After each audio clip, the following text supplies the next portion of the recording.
Un campamento atípico en diciembre, ¿no? Normalmente es en enero. Estás rodeado de muchos jóvenes. Eres uno de los que más experiencia tiene en el campamento.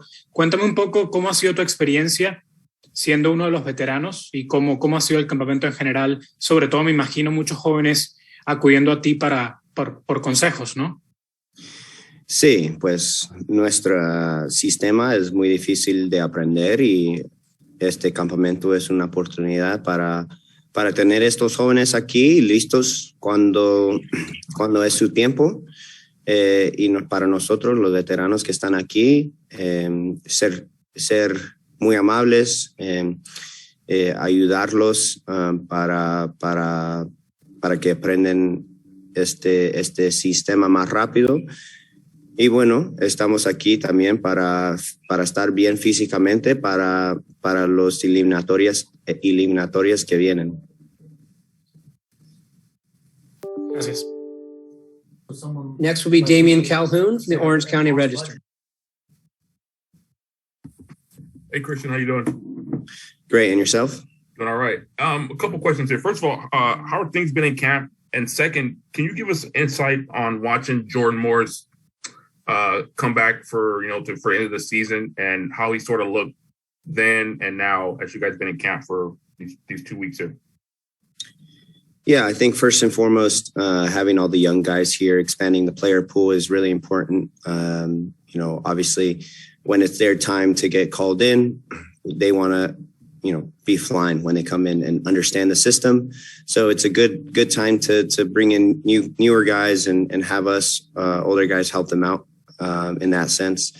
Now, in terms of Jordan, and he's looking sharp.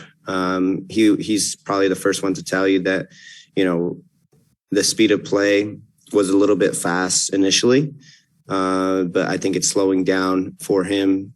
And the amount of games that he got that were kind of unexpected was really nice. So, him being back in the mix is really nice to see. And, he's doing really well and playing like he never left.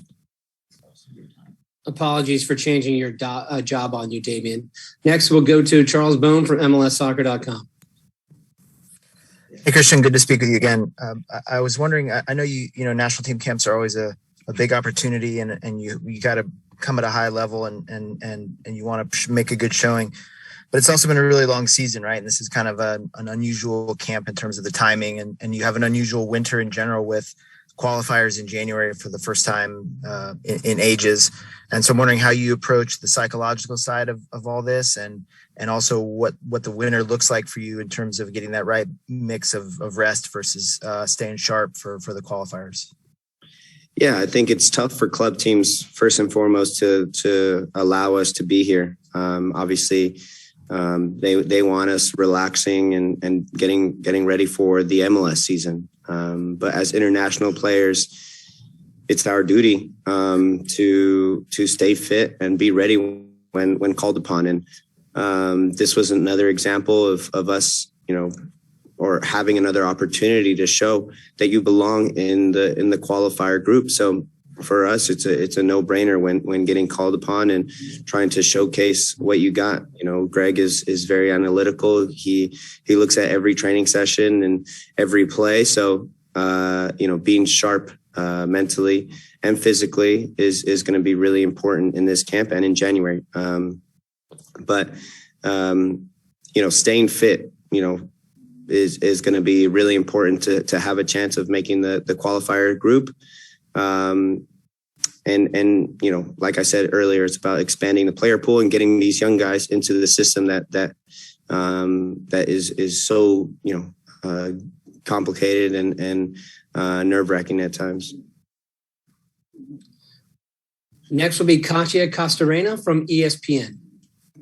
Thanks, Michael. Cristian, gusto saludarte. Quería preguntarte sobre la cultura de trabajo que hay hoy en día en la selección de Estados Unidos, el estilo de juego y ver tantos jugadores jóvenes, ¿qué tanta fortaleza les da hoy eso, pensando en lo que viene y además en los resultados que han conseguido este año? Sí, la cultura está muy, muy buena, la verdad. Estamos aquí todos entrenando muy fuerte, los veteranos ayudando a los jóvenes. y la verdad eso lo que queremos, porque estos jóvenes tal vez no es el tiempo de ellos en este momento, pero tal vez en 2-3 años, cuando estamos preparando para el Mundial aquí en los Estados Unidos, ellos ya están preparados, listos para echarle ganas. Y para mí es muy importante tener campamentos así para juntar el grupo y para nosotros enseñarles que pues para nosotros veteranos estar en nuestro mejor momento ayudando a los jugadores bien jóvenes. Next will be Ivis Galarcep from SBI Soccer. Hey, Cristian, good to see you. Thanks for taking the time today. Good to see you, guys. I wanted to ask you a two-parter, as usual with me.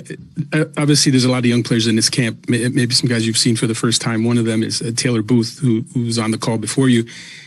What have you thought of what you've seen from him? He obviously trains with Bayern's first team, and he's been pretty highly regarded as a prospect all through coming up through the RSL ranks. What have you seen from him? What's impressed you? And my second one's about you specifically. You come into this camp, everyone talks about the young guys, but you yourself are still fighting for your place on this team and your place in qualifying and trying to get on the field for qualifiers. When you look at this camp, do you see this as another chance for you to make sure you still hold on to that place and to get on that field come January? Yeah, I'll answer your second question first. You know, every opportunity I have here in camp is an opportunity to show that I still belong, that I can compete at this level. Like I said, Greg is very analytical and he watches every play. So, you know, there's no play off really, right? So I come into camp as fit as I can, as sharp as I can to maintain the role that I have right now. So, you know, these next two camps are really important for me personally, you know, showcasing that I understand the system and that I can play in multiple positions.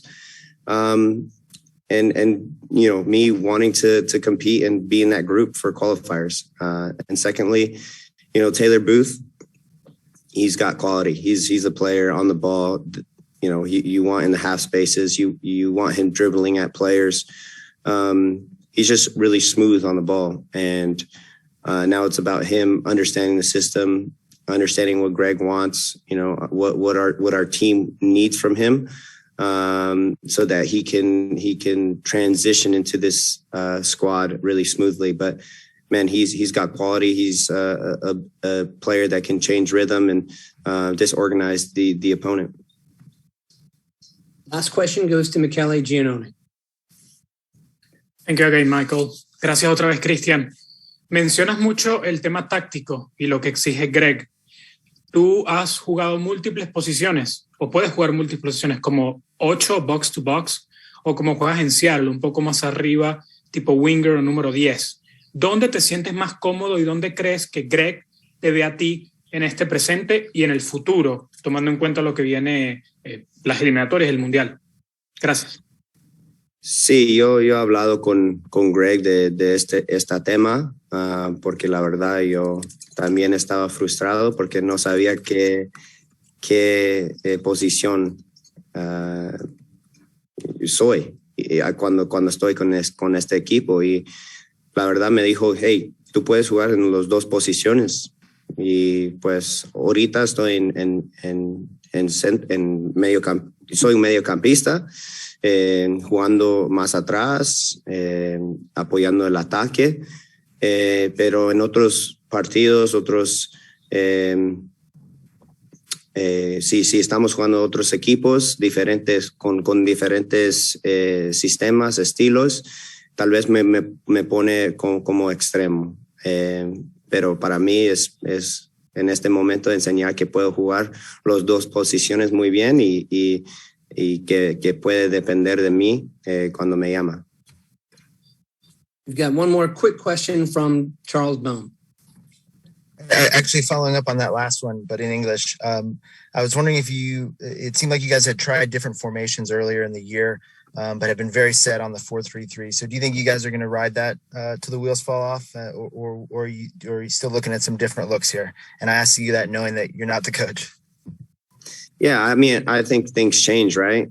Players get injured, players are in and out of qualifiers, short rest. So, COVID, things can change, right? That's just the reality of things and who you have available, what's the other team playing like. But, I think we've nailed 4-3-3, right? That's kind of our go-to at the moment right now. But like I said, things change. And even within the system, the formation, that's just, a starting point. We'll change the way we move or movements throughout the game, and it might shift into a 3. So it's really fluid, right? The 4-3-3 is really fluid, and we just want to get the guys on the ball that should be on the ball, and the guys with their best characteristics in the right positions going forward. Thank you, Cristian, and thank you, ladies and gentlemen, for joining us this afternoon. We'll be back on Thursday. Have a great rest of your day. Thanks, guys.